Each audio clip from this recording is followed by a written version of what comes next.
भगवता नारायणेन स्वयं व्यासेन ग्रथितां पुराणमुनिना मध्ये महाभारतम् अद्वैतामृतवर्षिणीं भगवतीम् अष्टादशाध्यायिनीम् अम्ब त्वामनुसन्दधामि भगवद्गीते भवद्वेषिणीम् नमोऽस्तु ते व्यासविशालबुद्धे पुल्लारविन्दायतपत्रनेत्र येन त्वया भारततैलपूर्णः प्रज्वालितो ज्ञानमयप्रदीपः प्रपन्नपारिजाताय स्तोत्रवेत्रैकपाणये ज्ञानमुद्राय कृष्णाय गीतामृतदुहे नमः। सर्वोपनिषदो गावो दोग्धा गोपालनन्दनः पार्थो वत्सः सुधीर्भोक्ता दुग्धं गीतामृतं महत् वसुदेवसुतं देवं कंसचाणूरमर्दनं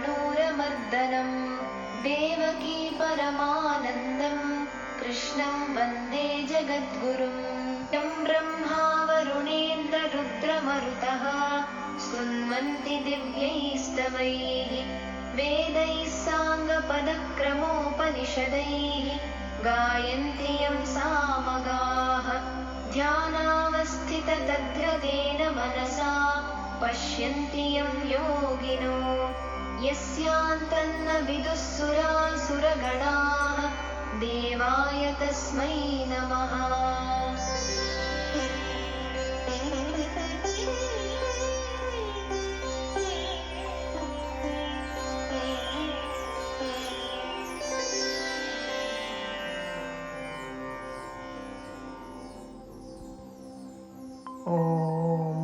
Gurubhyo Namaha.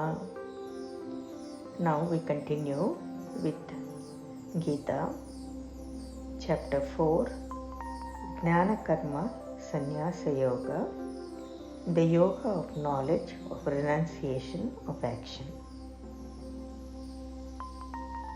So here today we will talk about the verse 34.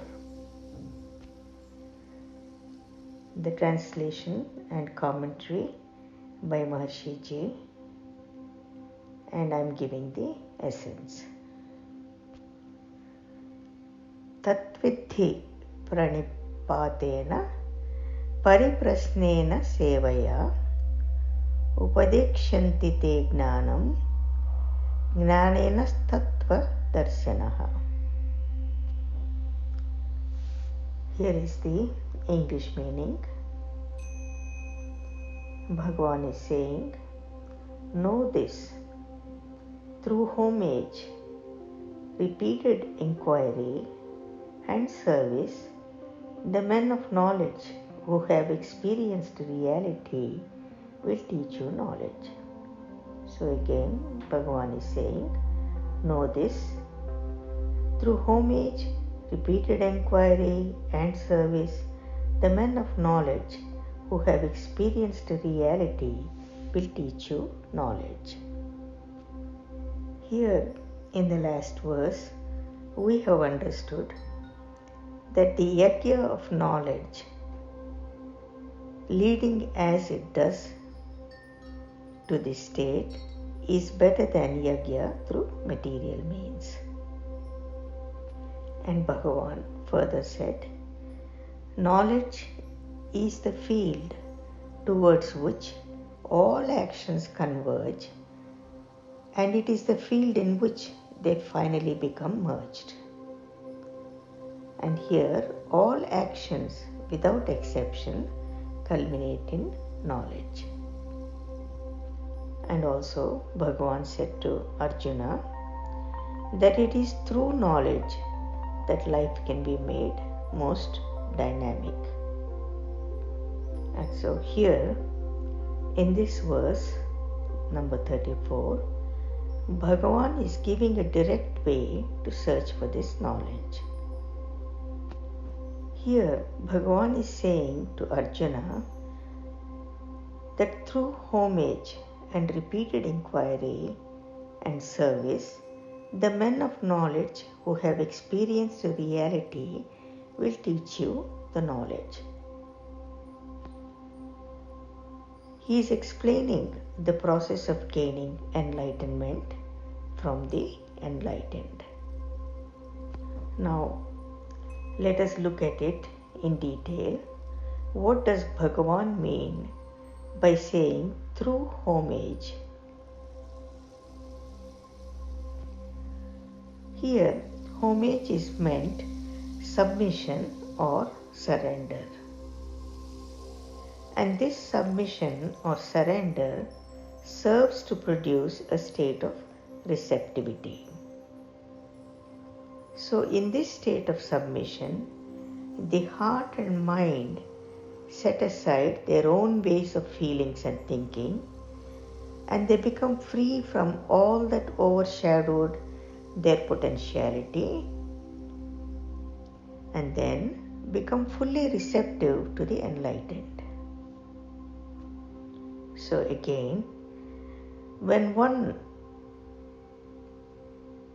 surrenders to the Master, and in this state of submission, the heart and mind become free from what overshadows their potentiality, and they become fully receptive to this enlightened Guru. Further, submission also has more meaning. It means depriving the seeker quite naturally of his limited individuality and overcoming in him any resistance that prevents him from opening himself to the cosmic being. Try to understand this carefully. In this verse, the seeker of truth is advised to submit to the enlightened man, and not merely to have a sense of submission to cosmic being. Again, the seeker should submit to the enlightened man and not just merely to the cosmic being. And let us understand further, why is it so? This is because submission to omnipresent being and having no concrete point of focus remains abstract. It not only remains abstract and indefinite, it also does not crystallize into concrete results. So, direct submission of the individual intellect to the cosmic intelligence takes place only in the state of transcendence. Which means when you transcend and when you meet the transcendent, then the individual intellect will submit to the cosmic intelligence. But in the field of relativity, submission on the level of thinking and understanding demands a specific point of focus if it is to be valid and productive of results. So here, try to understand this, that you need somebody in the field of relativity to take you to that field of absolute and to gain that omnipresent being and to gain the eternal freedom. So what is being said is, in the field of relativity, submission on the level of thinking and understanding demands a specific point of focus. And who is this specific point of focus? It is the Master himself. And this is how one gets the desired results and the progress in evolution. Now, the next point in the process of reaching enlightenment is that the intellect should be alert. So here, the intellect has to be alert so that there is the proper discrimination and the ability to understand different aspects of reality, so that the mind and intellect remains sharp and are able to discriminate. Further, it is necessary that the mind remains sharp and the intellect is able to discriminate, because the state of full enlightenment includes a clear understanding of reality. And this clear understanding of the reality can only be accomplished by an intellect which is alert and sharp, and also discriminating and decisive. Now, one may find that the state of intellectual alertness conflicts with the state of submission. And this conflict is resolved by what Bhagavan calls service to the master. So again, try to understand, when there is this perfect state of intellectual alertness is there, and then at the same time to have the state of submission, there could be a conflict. And this conflict is resolved by doing service or seva to the master. Next, let us look at what is service. What does service mean? Service means action in accordance with the desire of the master. A sense of service has little to do with the nature of the work itself, but it is primarily concerned with the fulfillment of the master's desires. So, if the master is pleased, then the service is successful. If he is pleased by the accomplishment of the work, then the service is done, and the work has accomplished its purpose. If in the middle of the work, the master wants it undone, then the success of service will demand obedience. And this art of service covers those states of submission and alertness of intellect which are necessary for enlightenment. So here you need to understand that the seeker gains this art of service where he possesses the submission, and also he has the alertness of the intellect which discriminates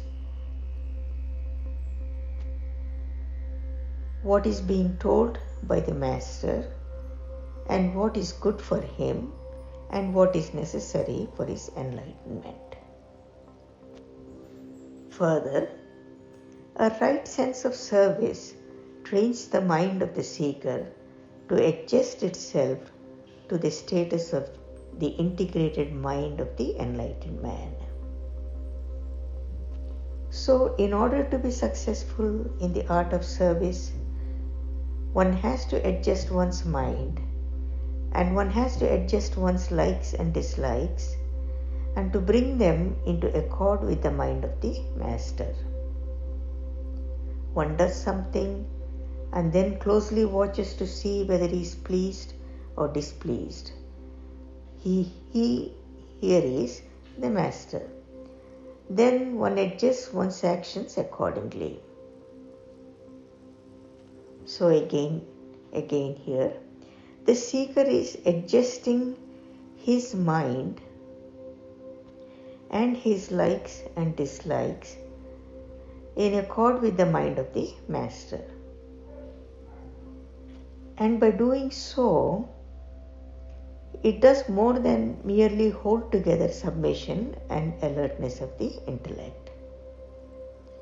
By adjusting itself to the likes and dislikes of the enlightened cosmic mind, the ignorant mind of the seeker gradually gains that same status. So now we find that the submission, questioning, and service or seva, all these three are complementary and create a situation favorable to enlightenment. So here let me read the verse again and then it will be clear. Know this, O Arjuna, through homage, repeated inquiry and service, the men of knowledge who have experienced reality will teach you knowledge. Now, commenting on this verse, Bhagavan Adi Shankaracharya said, know by what means it is gained. Having approached the teachers humbly, fall down and prostrate yourself before them, paying them prolonged homage. Ask them what is bondage and what is liberation, what is wisdom and what is ignorance. And you perform service for the Master. Pleased by these and other signs of reverence, the teachers who know the truth from the scriptures and have also realized it through direct personal experience will declare to you this knowledge. So this is Shankara's commentary on this verse. The result of this knowledge for enlightenment is shown in the next verse. So here ends verse number 34 of chapter 4, Jnana Karma Sannyasa Yoga, the yoga of knowledge of renunciation of action, the essence of the translation and commentary by Maharshi Ji. And I will add a few words. Om Gurubhyo Namaha. We have clearly understood now that for a seeker, if he attunes himself to the Guru, the more he attunes himself to the Guru, the more he will assimilate the knowledge imparted by this Guru. And so, for this, the seeker needs to develop 3 specific qualities. The first is devotion, pranipataha. Second is questioning, pariprashnaha. And the third is service, which is seva. So here again, surrendering to a guru in devotion does not mean blind following. And also questioning does not mean challenging the guru. So here the seeker is learning the art of questioning, the art of inquiry. This periodic questioning by the seeker are important because then the doubts that obstruct the passage of further knowledge are removed. The seva or the service to the Guru completes this process and it creates the right frame of mind in the student. And here the service recommended is wholly for the betterment of the student or the seeker, because the Guru neither needs nor desires the service from his disciple. So for a seeker, it is important to train or gain these 3 traits, and then he becomes qualified and he will automatically attract a qualified Guru. A Guru who is enlightened and who has the ability to communicate his knowledge of self. Now, let us understand this Guru further. Normally, one is born in the womb of the mother, which is referred to as Bhugarbha. and this is the physical birth. Then a teacher comes along and with his love and teachings gives birth to you in the womb of the heart, and this is called Hridgarbha. Then you meet a guru, and this master gives birth to a completely new you, and you are completely transformed and you become the Jivan Mukta, and so this is called the Gnana Garbha, the womb of knowledge. And here you become reborn, or you are the Dvija, second birth. And let us further understand, what does this Guru represent? He has his body, which is transcendental, and the energies of his body. Then there is his teachings and his knowledge. Then there is his mission for the world, to do the good to the world. Because the Guru comes to dispel the ignorance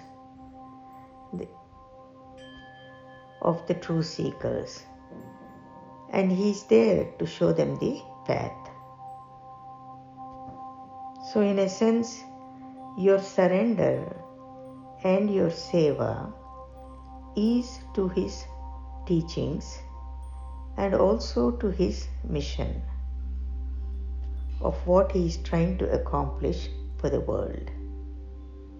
It may sound like it is a sacrifice, but in reality, when you take up the Master's work, his energy flows through you and everything becomes effortless, and you express yourself most gracefully and powerfully because of this grace flowing from the Guru.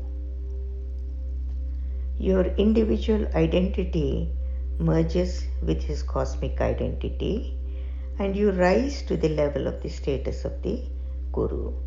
And that's why Guru always says that I produce another Guru.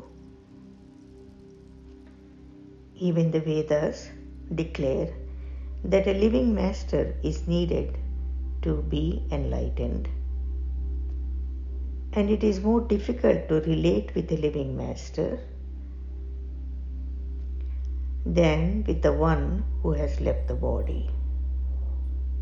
There is a beautiful verse in Guru Gita which says that the Guru can wipe off with his big toe of his left foot your whole fate that Brahma has written on your forehead. So, this master has the ability to simply recreate your future, and not just like an astrologer who is just predicting your future. And finally, by opening up to the Guru's energy and by surrendering to him, one can get rid of the personal ego, the individual ego, which is the greatest obstacle in gaining the enlightenment. So again, Master is called Guru, one who leads you from Gu, which is darkness, to Ru, that is light, and one who leads you from ignorance to bliss. Now, I will end here and we will continue tomorrow.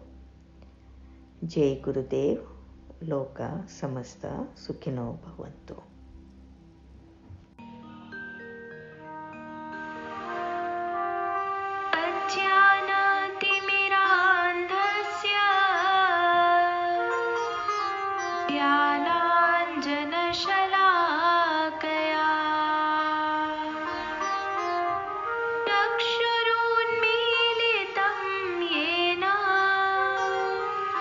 तस्मै श्रीगुरवे नमः।